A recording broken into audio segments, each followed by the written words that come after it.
All right, Jason, thank you so much for being here to chat with us about some of the latest projects from the Public Works Department. Even though so much of the city has been somewhat shut down, Public Works has not stopped continuing to push out these really important projects. So let's just start in there on some of the big ones that are happening. Big one, always on everybody's mind, Deep Creek Bridge replacement. Where are we at with that? Yeah, so Liz, the Deep Creek Bridge is perhaps the single most important transportation improvement in all of Chesapeake and has been for many, many years. Again, it's important to know that this is not a city-led project. This is a project that's being managed and performed by the U.S. Army Corps of Engineers because the bridge is owned by the Corps of Engineers. So this is a federal project, and with that comes some challenges as if it were just a city project. But we're happy to report that the Corps of Engineers are working through those property acquisitions right now, through right-of-way acquisition, and through the utility relocations that they need to get in place to be able to start work on that bridge. The schedule has shifted some. I know, much to the chagrin of our folks over in Deep Creek, and we appreciate their patience as the Corps of Engineers is working diligently to get through this project. But the schedule as it is right now has construction probably beginning somewhere in early 2021. So that like winter, early spring of next year, they hope to get shovels in the ground. They expect to have the old bridge out, demolished in 2022, and they're hoping to wrap construction up on that bridge sometime in 2024, like early, first quarter 2024. Okay. I think it's important to consider when you think about the Deep Creek Bridge that that bridge is the final piece. It's kind of the linchpin in what was a major set of transportation improvements in the Deep Creek area. You got to think in the past, George Washington Highway used to be one lane in each direction. Well, Chesapeake Public Works came in and expanded that to 2 lanes in each direction to open up that traffic flow between where the Deep Creek Bridge is and up to I-64. Moses Grandy Trail obviously is a huge improvement to keep traffic moving through that corridor from Dominion down toward Deep Creek. So this is just that last puzzle piece that folks are, patiently waiting on. And then once that bridge is complete, it is really going to make a huge difference because you're going to be taking what was a 2-lane bridge that was built in the 1930s and expanding that to a 5-lane bridge. It's really going to open up traffic in that area. And we are very eager to see that project get underway. And I know everyone in Deep Creek is too. Well, let's stay on the topic of bridges. How about 22nd Street Bridge? That one is much further along.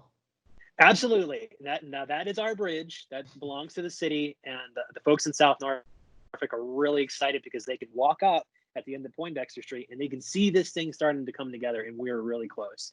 There were a few construction and weather related delays that we experienced in the wintertime, which isn't uncommon with major construction projects, especially when you have railroad right-of-way considerations to take into account like we did with this one.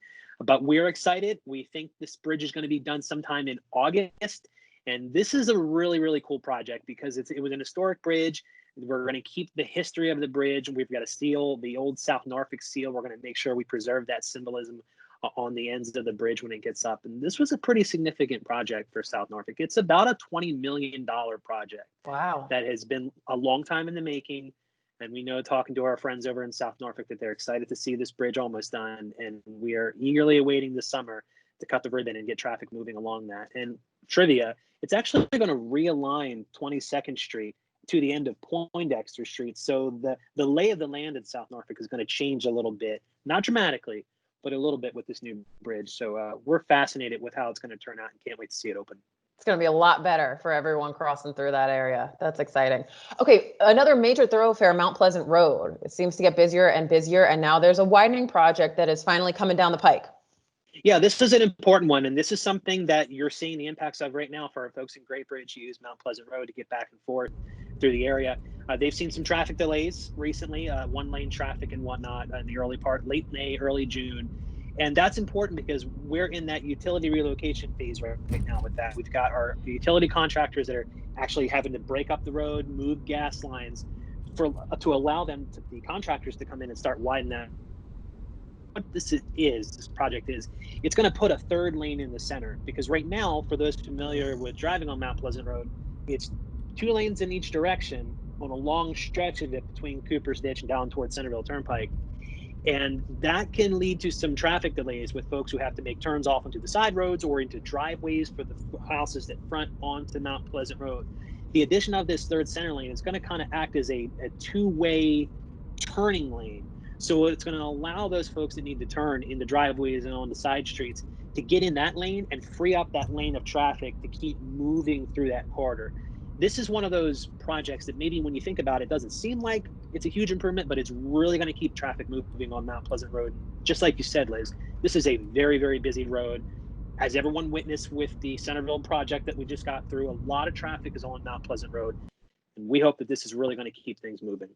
I'll tell you what, it's needed the second you get caught behind the mail truck on that road. I've been there many times. I get it. I'm excited for it. So a big part of these projects that you guys do is managing the signal system. And sometimes that means we have to add a few more signals. Something's happening over there on Battlefield Boulevard, not far away from the Municipal Center. Tell me about that. Yeah, so this is probably something that the folks who work at the Municipal Center and those that live in Great Bridge adjacent to the Municipal Center are really going to take advantage of. So as it is now, you cannot make a left from Albemarle Drive onto Battlefield Boulevard going northbound over the Great Bridge Bridge. You'd have to go out to Cedar, make a left on Battlefield and go out. What this project is going to do, it's going to put a signal at the intersection of Albemarle Drive and Battlefield Boulevard, and it's going to add 2 left turn lanes from Albemarle going northbound on Battlefield Boulevard.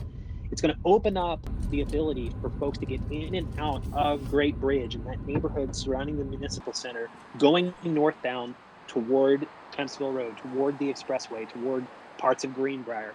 That maybe before was a few extra turns and a little bit more waiting in traffic on Cedar Road. This is really going to open up the traffic in that area. And there are some other improvements that are going to come with that. Typically, when we do a project of this nature, it's not just one fix. We're going to put a traffic signal there. There's going to be crosswalks. There's going to be some pedestrian signals, upgraded sidewalks and curb ramps.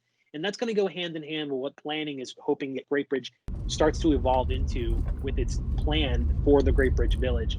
This is kind of one of those first steps that's really going to help planning in the city realize what Great Bridge is going to be. And it's really going to make it a lot easier for folks living and working over here in the Municipal Center to get in and out of that neighborhood during the day. All right, and then finally, let's hop on over to Western Branch. What you guys got going on up in Western Branch?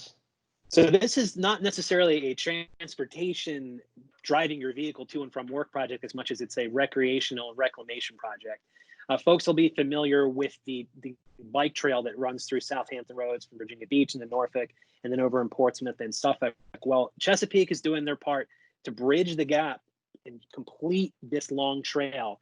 And this is what used to be it's an abandoned railway line that Chesapeake took over, and we're going to turn that into a 10-foot wide paved trail right through the heart of Western Branch that you can bike, run, walk. It's going to be really cool. Parks and Rec has joined us. They're putting some accommodations and some amenities along the trail, trash cans, dog waste stations, benches. We really want to take what used to be unused, derelict tracks and turn that into a place that Western Branch and folks from even outside of Chesapeake, they want to ride their bike all the way from Virginia Beach over to Suffolk. When this is done, they'll be able to do that uninterrupted. We're really excited about this one. We've had public meetings for this, and the folks in Western Branch think this is fantastic. And we're hoping to open bids, the construction bids, sometime this month, later this month. We opened bids before. That process didn't work out. We had to make some minor modifications to the plans, but we're ready to open bids again and get a contractor that can come in and help us realize what this is going to be, not only for Western Branch, but for really all of Southside Hampton Roads. It's going to be a lot of fun when it's done. Yeah, that one's exciting. I'm looking forward to that. So Jason, thank you for these updates. How can the public stay up to date with everything that you guys are doing in Public Works? Sure. And the best way to keep track of all that is to visit us online. Go to cityofchesapeake.net/publicworks and click on the active projects page. I update that page and each of those projects at least once a quarter. So the information there is pretty up to date. And if you have any questions, you can always give us a call, 382-CITY.